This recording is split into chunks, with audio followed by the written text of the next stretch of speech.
Aqui temos o mandato missionário de Jesus. O que move o coração de Jesus é olhar, perceber que a multidão, ela estava cansada e abatida. A sensibilidade de Jesus perceber como está a multidão, como está as emoções daquelas pessoas, como está o semblante, e a gente revela o nosso estado de humor pelo nosso semblante.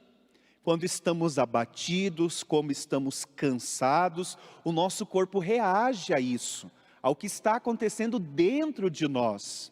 Jesus, ao perceber isso, tem a ideia de que ele precisa fazer algo em favor dessas multidões. E não é diferente hoje. Jesus percebe quando nós estamos cansados, abatidos, e ele não fica passivo, indiferente. Ele quer, de alguma maneira, vir ao nosso encontro para nos ajudar. Então, olhando esta realidade, ele percebe algo precisa ser feito em favor desses que estão cansados e abatidos. E é então que ele chama os 12 apóstolos para ir ao encontro dessas pessoas, falar em nome do Cristo, agir em nome de Cristo. Aquilo que Jesus faria, os discípulos agora têm autoridade para fazer o que Jesus faz. Essa autoridade foi constituída pelo próprio Deus e confiada aos apóstolos. Então, se Jesus consegue, no poder do Espírito, libertar um endemoniado, agora aquele que está agindo em nome de Cristo, seu enviado, seu apóstolo, tem o poder de fazer a mesma coisa.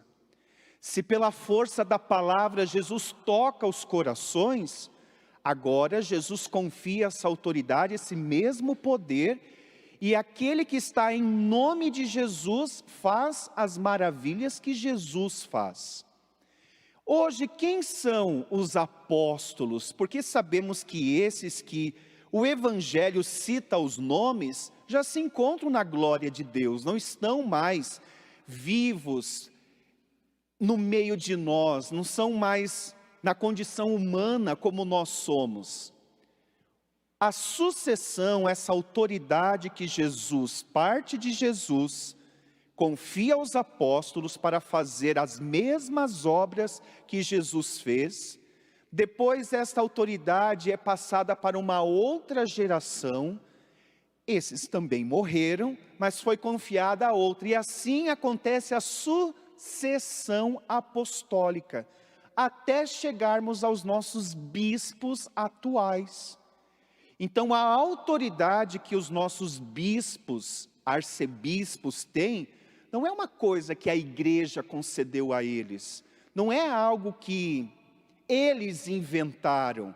Isso foi passando de geração em geração, até chegar em nós, os nossos atuais apóstolos, que são os nossos bispos, com o poder que vem de Jesus. Depois Jesus, ele muda o discurso dele, ele está falando de ovelhas, está falando de redil, de pastor, está falando de uma realidade aonde se cultiva os animais. E depois Jesus, ele muda o cenário, ele vai nos falar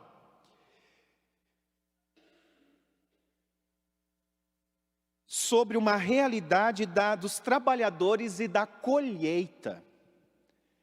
Ou seja, ele diz, olha, o trabalho é muito grande, mas os trabalhadores são poucos, ou seja, há uma demanda muito grande, há muito a ser feito, mas nós não temos o número suficiente de trabalhadores para fazer esta colheita.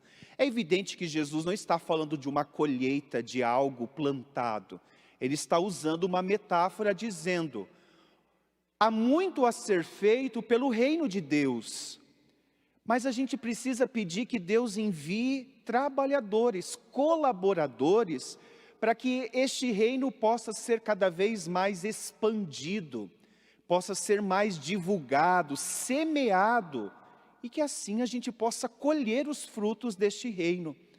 Por isso a necessidade da igreja de sempre estar rezando pelas vocações. Quando falamos de vocação, a gente tende a pensar apenas padre e freira. São importantes, não tenho dúvida. Mas quando falamos de vocação, nós estamos falando de todos os estados de vida que a igreja celebra e legitima como uma forma de servir a Deus. Um pai, uma mãe de família, a vocação matrimonial, está servindo e plantando este reino nesta realidade familiar. Tem lugares aonde o leigo comprometido está atuando que o padre não vai. Por exemplo, há situações aonde os leigos, a comunidade em geral, está mais presente na vida da sociedade do que o sacerdote. Embora hoje há alguns sacerdotes, por exemplo, envolvidos na política. Mas quem faz a política são os leigos. Está na mão dos leigos esse poder. Como eu disse, não é a regra.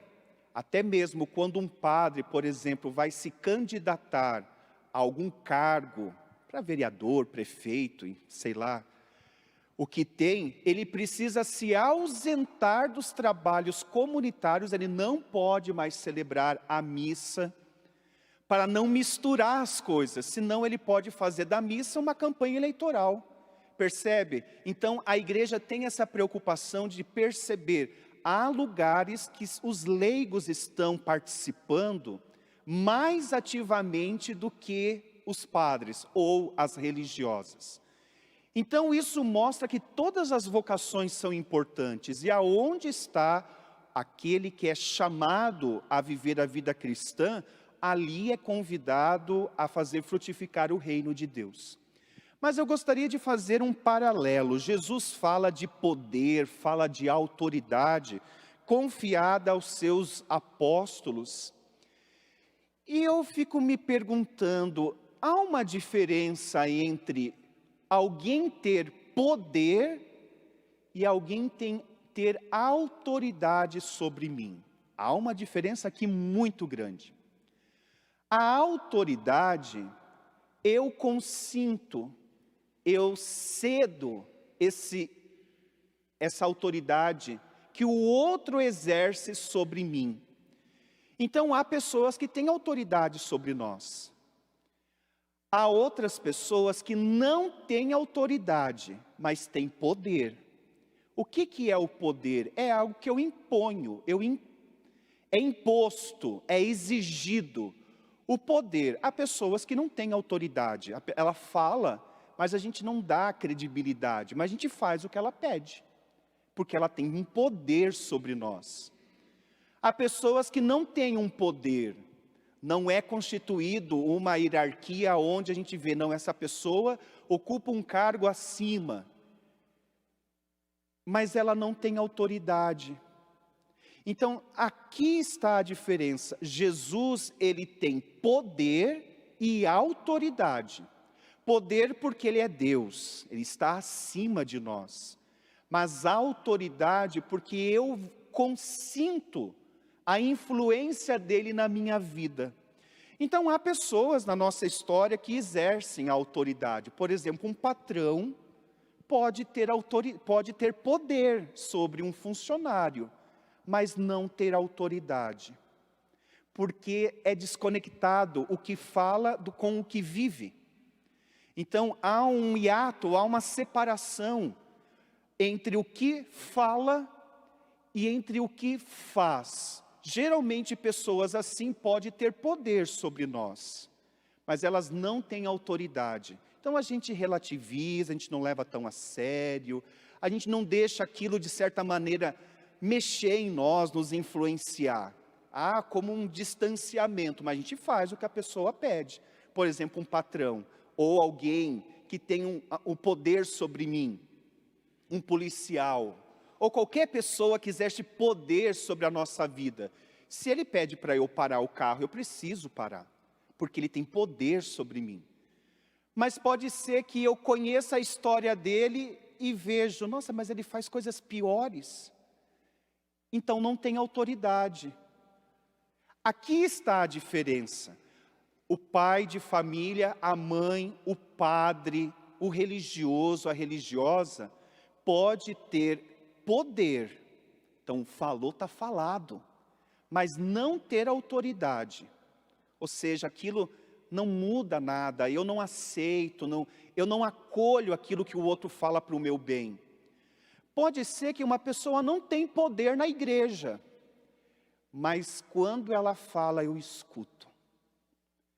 Na minha casa, meu pai pode ter poder, e que bom que tenha autoridade também. A minha mãe deve ter o poder, mas o problema está quando existe o poder sem autoridade. Então é algo imposto, é algo que a gente cumpre o que precisa ser feito. Para agradar, pode ser. Para não ter consequências negativas, pode ser, mas aquilo não muda nada em mim. Mas quando a pessoa tem autoridade, não é algo forçado, é algo que eu desejo. Eu dou atenção, eu presto atenção, eu valorizo o que a pessoa fala. Então, assim como Jesus tinha poder e autoridade, nós também devemos nos perguntar, existem pessoas nas quais eu influencio diretamente, que moram comigo, trabalham comigo, meus amigos. Será que eu tenho só poder sem autoridade? Ou será que eu não tenho poder, mas eu tenho autoridade? Ou pode ser que eu tenha os dois, eu tenho o poder e a autoridade. Aí então há a credibilidade e o testemunho do discípulo de Jesus.